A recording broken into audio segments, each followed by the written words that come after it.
Qamets-Hatuph. Finally, we come to the module that I've been talking about, the module where we're going to distinguish between the Qamets and the Qamets-Hatuph. Now, if you remember, the Qamets in our simplified vowel chart showed up on this side. Under it was our patachs, those are A vowels. Next to it we had the tsere and the sagol, or E vowels. Then we had our I vowel, which was tsere. This is the simplified chart now. Hidik, yud, where yud sometimes is there, sometimes it isn't. These brackets represent it may not be there. With a short hidik down here. And what did we have next? I guess the O vowel. So holam. And then sometimes the vav was there, sometimes it wasn't. And Qamets-Hatuph. Just to be complete, let's put our shidduch and our kibbutz here, our U vowels. So what we're doing here is distinguishing between this vowel and this vowel. Same symbol, different vowel.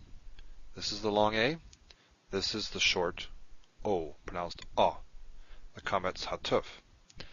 Now there are rules for determining when you have a Qamets. I'm not even going to tell you those though, because there's not much point in learning them. You may as well just learn the rules for how to determine when you have a Qamets. Sorry, a Qamets-Hatuph. The Qamets-Hatuph is much less common.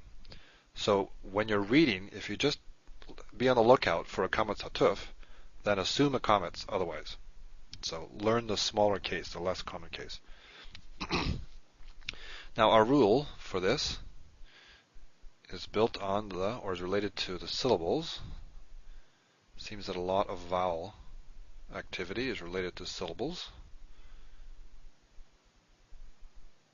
Remember, we have two types of syllables. We have open and we have closed, and for each we have a stressed.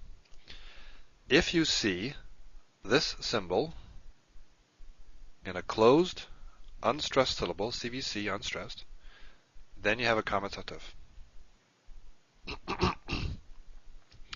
That is your basic rule. If you learn that, then you'll know how to distinguish the two. Let's take a look at an example or two. We'll look at the word vayakom. Va ya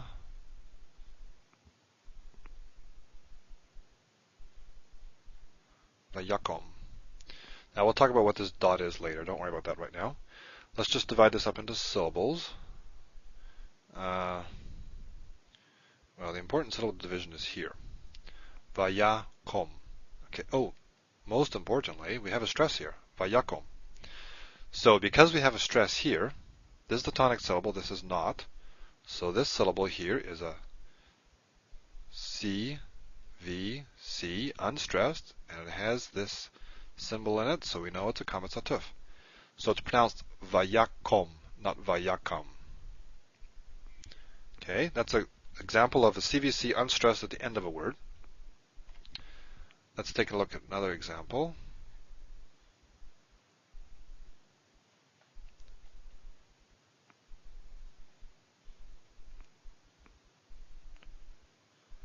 This is pronounced code.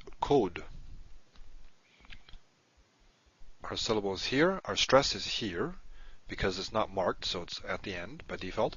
And so here we have, again, a CVC, consonant, vowel, consonant, vowel, consonant, unstressed, because stress is falling here, and we have our little symbol, so we know it's a Qamets-Hatuph. So this is a short O, code, not cod code, or something like that. So this is our short O, that's the important thing. So, if you remember our basic rule, then you know how to distinguish the two. Now there's another case, but we've already dealt with it. If you see, and really it follows from this anyway, if you see a metheg before a Qamets, you know it is a long A. It is the real Qamets. And that's because this metheg is causing a syllable break. So you don't have a closed syllable. You have an open syllable. So just remember, if you see the metheg next to a Qamets, it's a Qamets, It's a full Qamets, the A, not the Qamets-Hatuph. Another one to remember, just because it occurs, it's really part of this rule, but we dealt with it already under Makef. Kol, when it has a Makef, will have a little Qamets-Hatuph there. And that's because it's reduced. The rest of this word causes the stress. When you join two words with a Makef, the rest of the whole thing becomes one word. The stress is over here. So this reduced from a holum to a Qamets-Hatuph, which makes sense because you're in your O vowels and you're going down from this long one to that short one. So that's just a common case where you see it. Memorize this rule. CVC unstressed is Qamets-Hatuph. Metheg with a Qamets is a real Qamets.